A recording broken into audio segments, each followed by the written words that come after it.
Hey, this is Talani Person, and I hope all is well with you. I want to share with you a time where I needed to get to an appointment at exactly 4 o'clock. Now, I was 55 miles away. It was raining, it was construction, along with rush hour traffic. So there were times where I would just be sitting. And as I would sit, I would just be like, okay, maybe I should cancel my appointment or turn around and go back. But I kept having this vision of getting there at 4 o'clock. And before you know it, at 4 o'clock, I arrived. I wanted to share with you that story because your vision is key and it is connected to living the desires that's hidden in your heart. Most importantly, discovering them as well. And so, what happens is in life, when we are bogged down with different circumstances, and there are times when life doesn't turn out the way that we have expected it, it causes us to kind of draw back. And just think, when I was in traffic, I was thinking about drawing back by canceling the appointment and going back home. Or there was one time that I thought about pulling over on the side of the road until the rain kind of cleared, but I just kept pressing and moving forward. And that's the way that we are designed, particularly when it comes to experience adversities in life, that God designed us to really to just keep moving forward. But what will help you move forward is a vision. Proverbs 29:18 says, where there is no vision, people perish.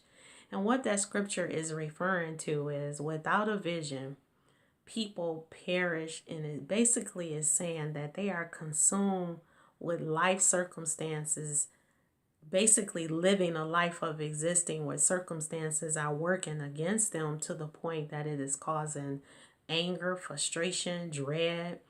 May cause a person to wonder, may cause a person to just cease and just stop trying to move forward and say, hey, I'm just going to park right here and just continue to do my daily routine and not focus on the things that's really important to them, because they kind of just lose that hope.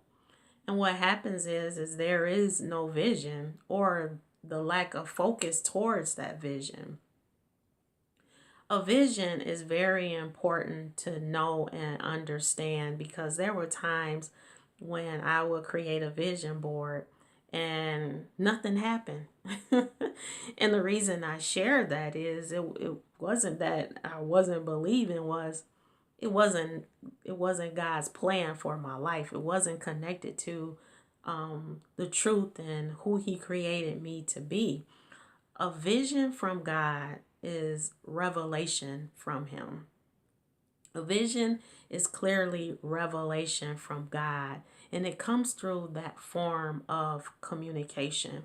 And when you really think about really wanting to get rid of that void that you're experiencing in your life, and you just think for a moment what part of your life that you may feel unfulfilled, or you may say, I did not think my life would turn out this way.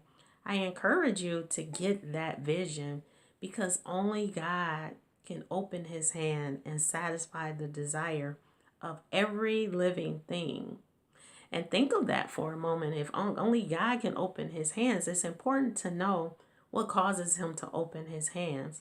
And one reason that He opens His hand is when a person receives the vision that He communicates to them, the revelation and truth. Um, Scripture also talks about how the Spirit of God will lead a person into their truth. The truth of who you are, the plans for your life, the truth of the desires that's hidden in your heart. So, how do you really get that vision? Because you have to ask yourself, in the midst of what may be bothering you right now, is what is your vision for that particular area? Or what is that vision for God's overall plan of who He created you to be? And you get that through communication, prayer. So I encourage you to take the time out, towards this year. And really, it comes from a spiritual lifestyle, what you do on a daily basis, to think about what is the vision that's on the inside of you that God is attempting to communicate to you on a daily basis. Taking time through prayer and receiving it. And most importantly, is connected to His Word. Most of the time, God confirms that vision through His Word. That's your safe ground to not experience any type of delusion or just go into areas that God's will wasn't for your life. And so, with that being said, it all comes through the form of prayer. So I encourage you to take the time out to pray about that particular vision for your life. And when you do, I guarantee you that God will reveal it to you. It is a process, but He will reveal it to you. So I want to continue to encourage you to own your truth and live your vision. Blessings.